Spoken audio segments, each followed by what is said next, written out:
지금 당장 당신의 방을 한번 둘러보십시오. 만약 바닥에 옷가지가 널려 있고 책상 위에는 먹다 남은 배달 음식 용기가 방치되어 있으며 침구류에서는 눅눅한 냄새가 나고 있지는 않습니까?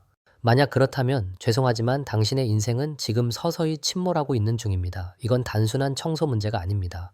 당신의 뇌가, 당신의 정신이, 그리고 당신이라는 존재의 근간이 무너지고 있다는 아주 위험한 조기 경보입니다. 안녕하십니까? 원리사전입니다.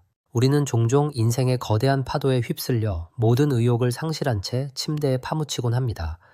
해야 할 일은 산더미 같은데 손가락 하나 까딱할 힘이 없고 세상 모든 사람이 나보다 앞서가는 것 같아 불안하지만 정작 본인은 유튜브 쇼츠나 보며 시간을 죽이고 있는 그런 상태 말입니다. 사람들은 이걸 의지력의 문제라고 말하지만 사실 그건 틀렸습니다. 이건 시스템의 붕괴이고 원리의 부재입니다. 오늘 저는 여러분에게 인생이라는 거대한 기계를 다시 가동하는 법, 무너진 일상을 0.1초 만에 복구하기 시작하는 아주 구체적이고 치명적인 원리들을 소개해 드리겠습니다. 오늘 이 영상을 끝까지 보신다면 여러분은 단순히 방을 치우는 사람이 아니라 인생의 주도권을 쥔 설계자로 다시 태어나게 될 것입니다. 첫 번째 원리, 시각적 노이즈가 당신의 뇌를 살해하고 있다는 사실을 직시해야 합니다. 심리학에는 깨진 유리창의 법칙이라는 것이 있습니다. 건물에 깨진 유리창 하나를 방치하면 그 지점을 중심으로 범죄가 확산되고 동네 전체가 황폐해진다는 이론이죠. 우리의 방도 마찬가지입니다. 바닥에 던져진 양말 한 켤레, 책상 위에 먼지 한 줌은 뇌에게 끊임없이 이렇게 속삭입니다. 여기는 관리되지 않는 곳이야. 너는 여기서 함부로 살아도 되라고 말이죠. 우리의 뇌는 눈에 보이는 모든 정보를 처리합니다. 정돈되지 않은 환경은 뇌에게 있어서 수만 개의 알람이 동시에 울리는 것과 같습니다. 무의식은 그 쓰레기들을 치워야 한다는 부채의식을 계속해서 만들어내고 이는 고스란히 뇌의 연산 능력을 갉아먹습니다. 아무것도 안 하고 누워만 있는데 왜 이렇게 피곤할까라는 질문의 답이 바로 여기에 있습니다. 당신의 뇌는 지금 어질러진 방을 보며 초과 근무를 하고 있기 때문입니다.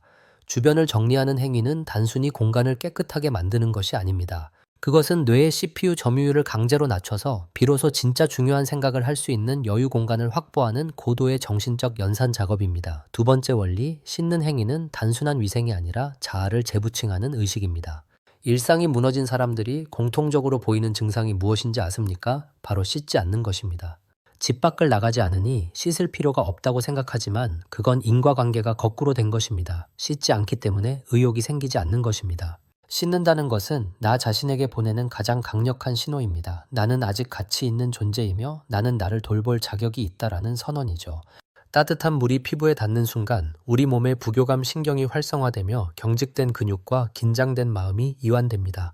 그리고 깨끗한 옷으로 갈아입는 순간 우리 뇌는 이제 새로운 활동을 시작할 준비가 되었다는 모드로 전환됩니다. 쓰러져가는 삶을 부여잡고 싶다면 거창한 계획을 세우기 전에 일단 화장실로 들어가십시오. 머리를 감고 면도를 하고 가장 깔끔한 옷을 꺼내 입으십시오.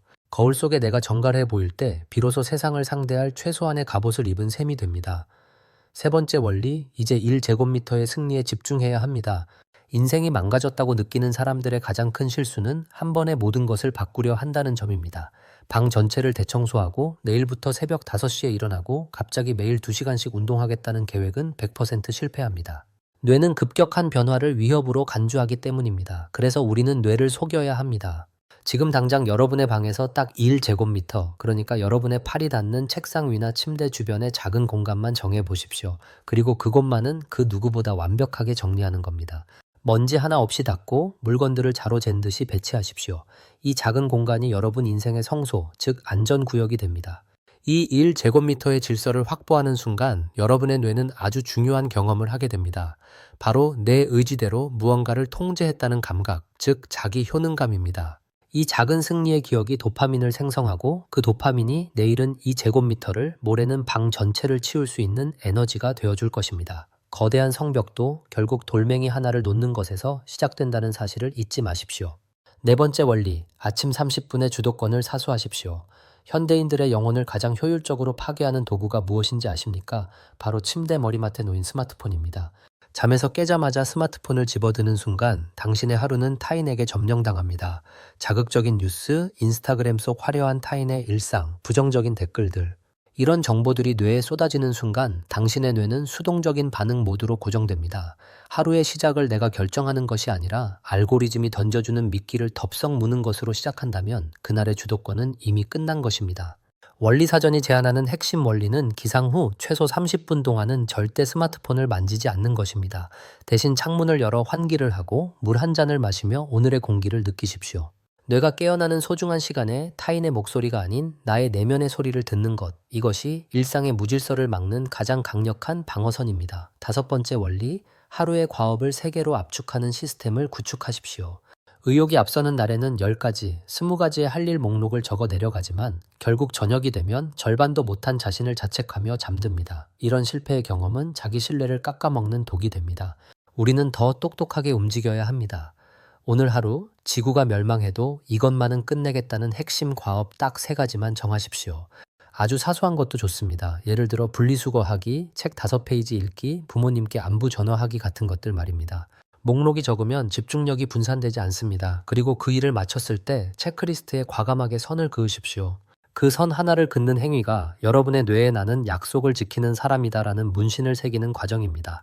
이런 작은 성취가 복리로 쌓여 1년 뒤에는 도저히 상상할 수 없는 거대한 변화를 만들어낼 것입니다. 여섯 번째 원리, 신체의 움직임으로 정신의 늪을 건너야 합니다. 우울증이나 무기력증에 빠진 사람들에게 운동하라는 말은 가혹하게 들릴 수 있습니다.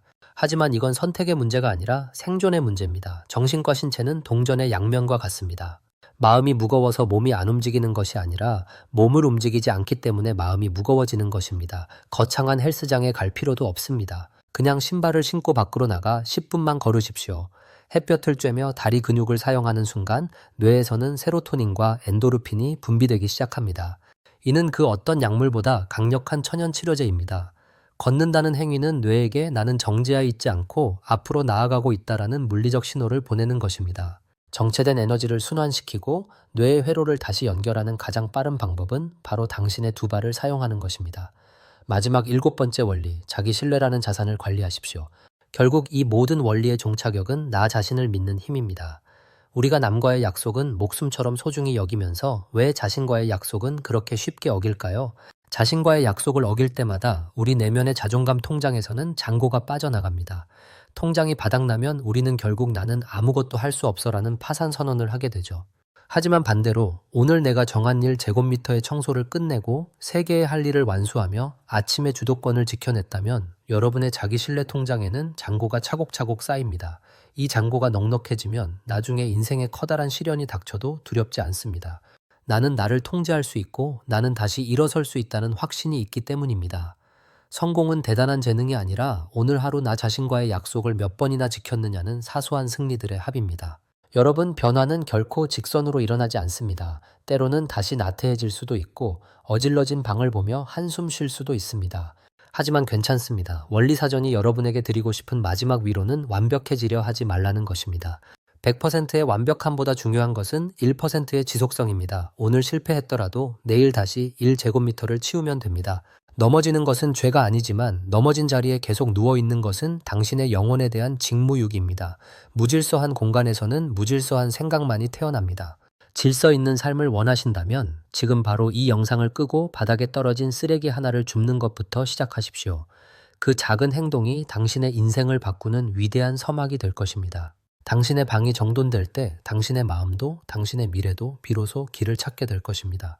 지금까지 원리사전과 함께 삶의 질서를 되찾는 7가지 원리에 대해 알아보았습니다. 오늘 내용이 여러분의 무너진 일상을 일으키는 작은 불씨가 되었기를 바랍니다.